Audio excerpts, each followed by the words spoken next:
So, my first theory in this series of schizo theories is that Caine is not an AI, but the first victim of the digital circus.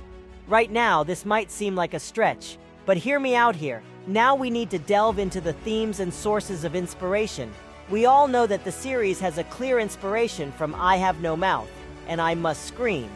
However, I want to suggest that there might also be a slight religious theme, specifically the biblical story of Cain and Abel, as well as some other things. So, what's my evidence? Well, we all know that all former people were introduced into the game world unconsciously or unintentionally, as far as we know. And the story of how each of them was drawn into the game is left to guess. However, with the information we know about digitization, we can make quite serious conclusions. For example, we know that after someone is digitized, none of them are left behind. And this means that their bodies are also digitized. This is shown at the end of the pilot when the camera exits the digital world into the real one. And Remember's body, which should be there if she was only recently digitized. Why is this detail important? Well, first of all, in the scene where Remember runs through the evacuation doors, she enters the office area and seems to recognize this area, especially the table, which she apparently hit first. It should be remembered that this area was created by Caine. He made the evacuation doors and rooms in them. But how could he know such details if he was an AI inside a computer? Because he was someone who used to work there and also got trapped. What role does it play that he is the first victim? Well, we know that there is a company that stands behind the production of TDC, so perhaps Caine was the head, or at least separate from the group that coded and programmed the game itself. Perhaps he even had higher power in the company. Why do I say this? Well, we don't know the full name of the company, but we have its logo, The Amazing Digital Circus, C and AC and A. Call it a guess. But isn't there also a certain biblical story that revolves around other C and A? Right, Cain and Abel, the story of the first murder. Now, I believe that Cain was once a human, and before he was someone who held higher power in the company C&A Game Tech. However, he ran this company with a brother or sister for simplicity. Let's just say his brother. We will also call him Abel for the same reasons.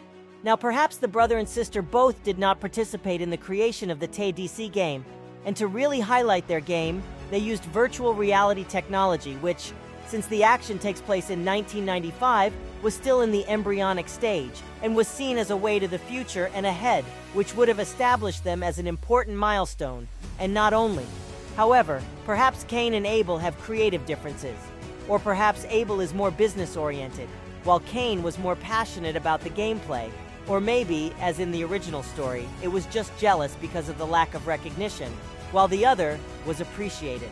What perhaps led to an incident when perhaps Abel sabotaged the first test launch of the game's VR headset, where Cain turned out to be the first tester, or maybe it was a more direct and forced process. How it happened remains a mystery, but what led to this was definitely an act of betrayal. All this is very similar to that if, and just wild assumptions, I have some factual arguments as to why Cain might be a former human. His personality and actions reflect the personality of a human, not an artificial intelligence, okay? This can simply be refuted by just saying, well, what if he's just programmed that way? But I think that's too simple a hand wave. I mean, where do we know that Cain is not just so mistaken because his time is possibly the longest in TDC? I mean, look at Kinger. We know what a long stay in TDC does. And Cain's anxious fidgeting, which he does after Remember asked about the door, made me raise an eyebrow, as it seemed to me that she was too human. We know for sure that Cain is capable of creating, and others are not. What if this simply stems from the fact that he was possibly a game programmer from the very beginning, and therefore knows how to basically program things in real time, but he lacks proper knowledge of how to fix abstract people, since this is territory that he cannot fix. He stated that he cannot influence their mind. As mentioned earlier, he knew the appearance, layout, and atmosphere of the office. This may mean that he knew what life was like in the real world before TDC. Now another question arises. Why was Cain so fixated on his little adventures and other episodic things with the circus, if he really was a human prior? Well, if we proceed from my theory that he was actually the first victim, what if the process of digitization was not actually perfected? What if instead of being digitized with all his being, like others, he merged with the artificial intelligence of the game, which was the Ringmaster, who then created Cain as we know him? Perhaps someone, or some people, who digitized him did it to punish him or out of curiosity. However, they may have realized later that Caine became one of the most advanced AIs that can only be imagined, and it dawned on them that he can. Then they decided to distract him, and it occurred to them that perhaps he will not be entertained for long within the game world. So to keep Caine satiated and obedient, they improved the process and began to digitize some of their own employees so that Caine could not affect a wider scale of the world and cause chaos. Very similar to AM from I Have No Mouth and I Must Scream. And possibly, eventually digitizes humanity to participate in his perverted circus adventures. Okay, maybe I just got a little off the rails.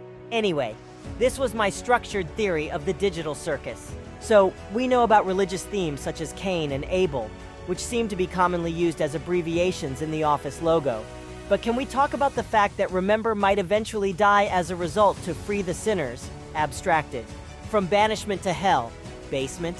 Initially, I thought that Jax would be Judas because of what Gooseworks hints at that he will do something bad in the future, but positioning implies that instead Gangly will betray them.